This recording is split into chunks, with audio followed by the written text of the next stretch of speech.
What does it take to terrify men who are not afraid of dying? In the 1970s, Formula One was not a sport. It was a roulette wheel. Drivers accepted, statistically, that one of them would not survive each season. These were men who strapped themselves into firebombs at 170 miles an hour week after week and called it Tuesday. And yet, even among those men, there was one name that made the paddock go quiet. Not quiet out of respect, quiet out of something closer to disbelief. His name was Ronnie Peterson, the super Swede. Colin Chapman, the genius who built the cars Peterson drove, once said, "Ronnie drives absolutely flat out all the time. If he is off the pace, then it might be the car, not him." Think about what that means. The man who designed the car was telling you, the driver is always at the absolute limit. Today, 5 legends who raced against Ronnie Peterson, who shared a garage with him, fought him wheel to wheel, and in one case pulled him from a burning wreck with their bare hands, are going to tell you exactly what it felt like to exist in the same world as the fastest man Formula One has ever seen. Jackie Stewart won 3 world championships by being the most precise driver on the grid. Every corner was calculated. Every braking point was exact. Every lap was a problem to be solved. He was, by his own admission, not the fastest man in Formula One. He was simply the most efficient. Then, Ronnie Peterson arrived. In 1971, Stewart claimed his second title. The man who finished second? Peterson. And the remarkable thing was that Peterson had not won a single race that entire season. He had simply finished second, and third, and second again, relentlessly, in a March that was not the best car on the grid, until the points told a story that no one could ignore. Stewart watched Peterson from the mirror enough times to understand something. This man did not drive a car the way anyone else did. Where Stewart searched for the perfect line, Peterson searched for the absolute limit.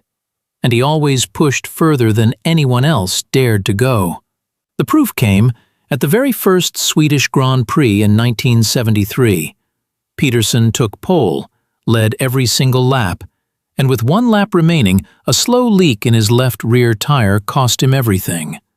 Denny Holm passed him on the final straight, in front of 50,000 Swedish fans who had come specifically to watch their hero win. Peterson finished second, on home soil, in a race that existed only because of him. Stewart understood, perhaps better than anyone, that raw speed of that kind could not simply be learned. You either had it or you did not. And Peterson had it in a way that defied rational explanation. There is a specific kind of pressure that comes not from your rivals, but from the man sitting in the garage next to yours, the man driving the exact same car, the man who, on paper, should be roughly your equal. Emerson Fittipaldi arrived at Lotus for the 1973 season as the reigning world champion. He was 25 years old. He had just become the youngest champion in Formula One history, and he was the undisputed #1 driver at the team. Then Colin Chapman signed Ronnie Peterson to be his teammate. Both men drove the same Lotus 72. Same tires, same engineers, same fuel.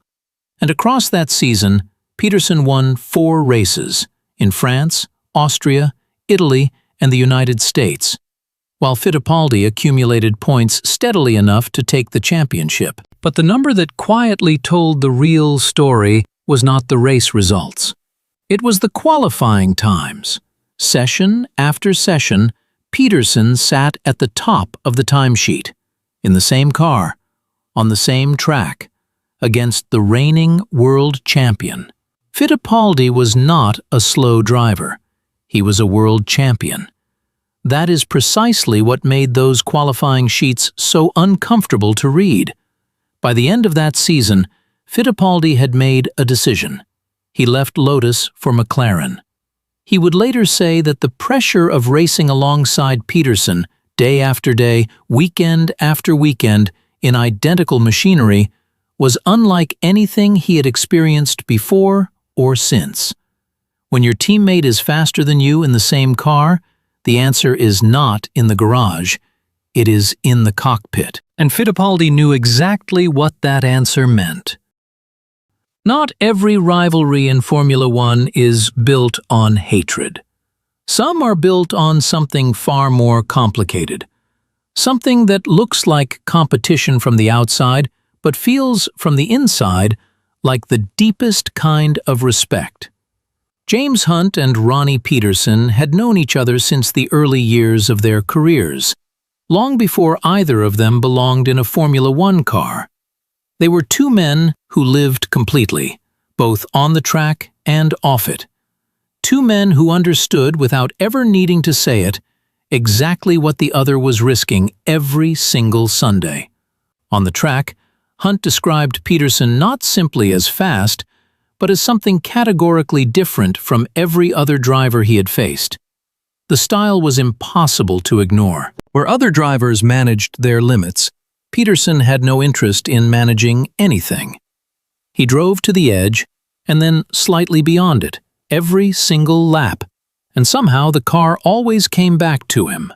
Then came the 10th of September, 1978. Monza. The start of the Italian Grand Prix dissolved into chaos before the field had reached the first corner. A chain reaction of contact sent Peterson's Lotus spearing into the barriers. The car burst into flames. Peterson was trapped inside. Hunt did not hesitate. Together with Clay Regazzoni, he ran directly into the fire and pulled Peterson free before the burns could become fatal. When Peterson was laid on the track, fully conscious but with devastating injuries to both legs, Hunt stood over him and physically stopped him from looking down. A small act, a human act, the act of someone who could not bear to let his friend see what had happened. It took 20 minutes for medical help to reach the scene. The following morning, Ronnie Peterson was gone. Hunt never fully forgave the world for that day, and the world, in truth, never gave him a reason to. If James Hunt spoke about Ronnie Peterson with his heart, Niki Lauda spoke about him with his brain. And that is precisely why Lauda's assessment carries a weight that no one else's quite does. Lauda was the opposite of Peterson in almost every measurable way. Where Peterson drove on instinct, Lauda drove on data. Where Peterson pushed beyond the limit and trusted his hands to find the car again, Lauda calculated exactly where the limit was and stayed just inside it. He was not called the computer without reason.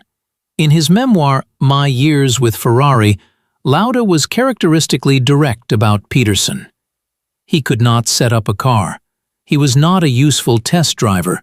He simply got in, drove flat out, and let his extraordinary natural talent compensate for everything the car lacked. In qualifying, where one perfect lap can hide every flaw, Peterson was untouchable. That, Lauda admitted, was something no amount of technical preparation could replicate. But the most revealing moment came in the summer of 1976.